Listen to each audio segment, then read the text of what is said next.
আমরা এখন দেখব সামন্তরিক। সামন্তরিক হচ্ছে গিয়ে একটি বিশেষ ধরনের চতুর্ভুজ। সামন্তরিক একটি চতুর্ভুজ যার বিপরীত বাহুগুলা সমান্তরাল। তাহলে আমাদের জানা দরকার সমান্তরাল বাহুগুলা কি। চতুর্থ শ্রেণীতে এটা নিয়ে একটু আলোচনা করা ছিল।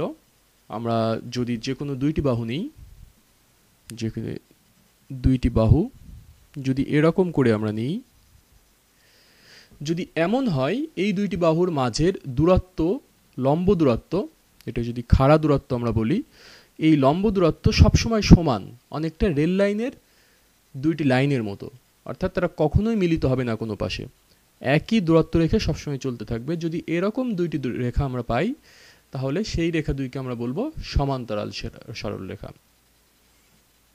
তাহলে যদি কোনো চতুর্ভুজ এমন হয় যে তার বিপরীত বাহুগুলা পরস্পর সমান্তরাল, তাহলে তাকে আমরা বলবো সামন্তরিক।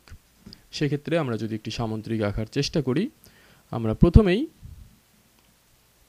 যে কোনো একটি বাহু নিলাম এবং তার বিপরীতে একটি বাহু নিলাম।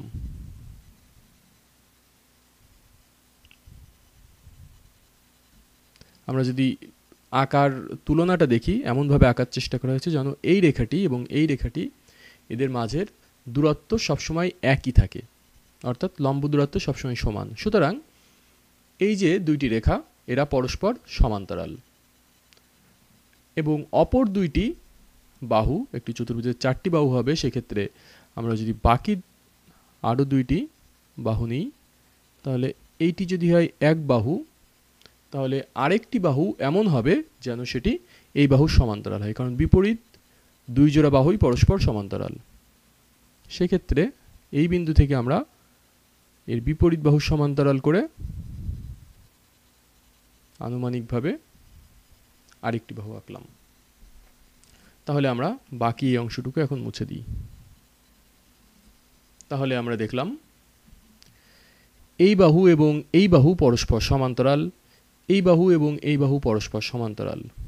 এখন যদি আমরা এটিকে নাম দিই ক, খ, গ, ঘ, তাহলে ক, খ, গ, ঘ একটি সামন্তরিক।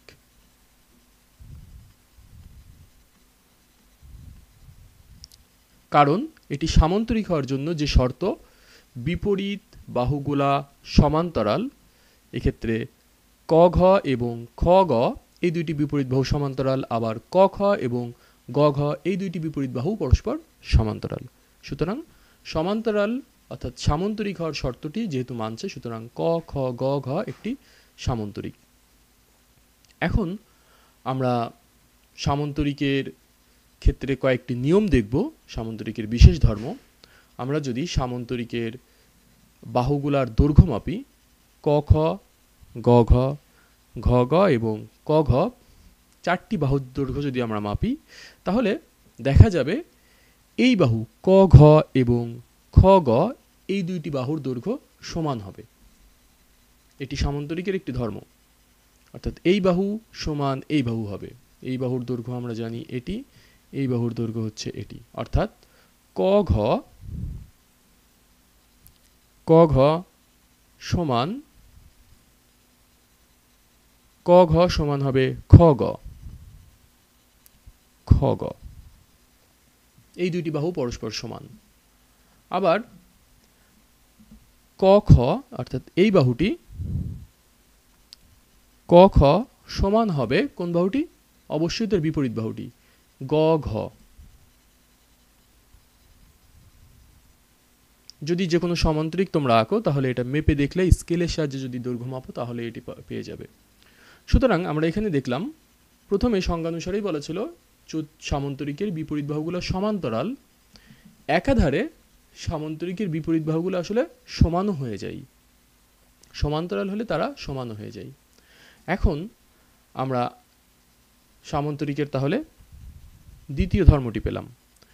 এর পরের ধর্মটি যদি আমরা দেখি, সামন্তরিকের চারটি কোণ আছে। এই কোণ, এখানে একটি কোণ, এখানে একটি কোণ এবং এইখানে আরেকটি কোণ। আমরা যদি কোণগুলোর নাম দিই, তাহলে আমরা এটিকে একটু মুছে দিই, তাহলে জিনিসটা পরিষ্কার হবে। আমরা এই কোণটিকে বলছি কোণ খ ক ঘ। আমরা কোণ লেখার নিয়ম আগেই জেনেছি। কোণ এটি কি হবে? কোণ খ, শীর্ষবিন্দু মাঝের যে বিন্দুটি সেটি হবে মাঝখানে, ক এবং ঘ। এটি হচ্ছে এই কোণটি। আমরা এই কোণটির যদি নামকরণ করি তাহলে সেটি হবে হচ্ছে ক ঘ গ। ক ঘ গ। এই কোণটির যদি নামকরণ করি তাহলে একইভাবে এই কোণটির নামকরণ হবে খ গ ঘ। খ গ ঘ। আর অবশেষে এই কোণটির নামকরণ হবে কোণ ক খ গ। আমাদের শীর্ষবিন্দুটি সবসময় মাঝখানে থাকবে, ক খ গ। তাহলে চারটি কোণ আমরা দেখলাম। এখন সামান্তরিকের আরেকটি ধর্ম হচ্ছে বিপরীত কোণদ্বয় পরস্পর সমান।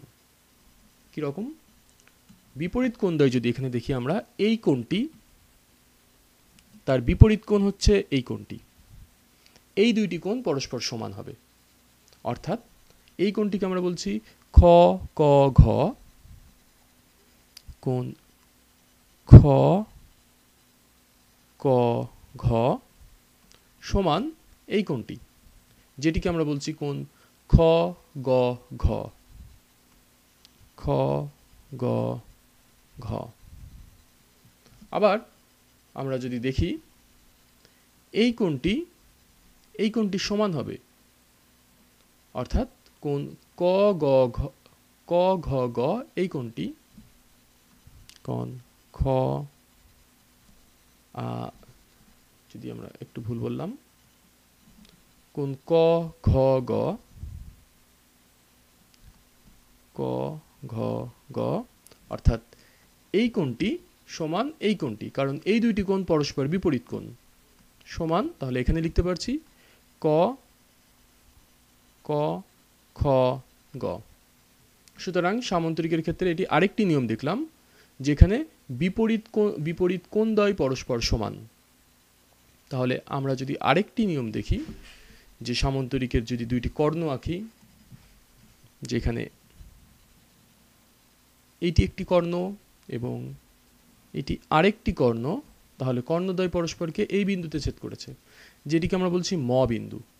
তাহলে এমন হবে, আমরা যদি মাপি, এই কর্ণ ম বিন্দুতে দুইটি কর্ণই পরস্পর দ্বিখণ্ডিত হয়, অর্থাৎ দুই ভাগ হয়ে যায়। অর্থাৎ কর্ণটি যদি এই বাহু এবং এই দৈর্ঘ্য আমরা যদি মাপি, তাহলে দেখব ক ম সমান ম গ। ক ম সমান ম গ, অর্থাৎ এই কর্ণটি সমান দুই ভাগে ভাগ হয়েছে এই ম বিন্দুতে। আবার আমরা যদি এই অংশটি মাপি, এই দৈর্ঘ্য সমান এই দৈর্ঘ্য আমরা দেখতে পাবো। স্কেল দিয়ে মাপলে এটা পাওয়া যাবে। অর্থাৎ সেক্ষেত্রে খ ম সমান ম ঘ।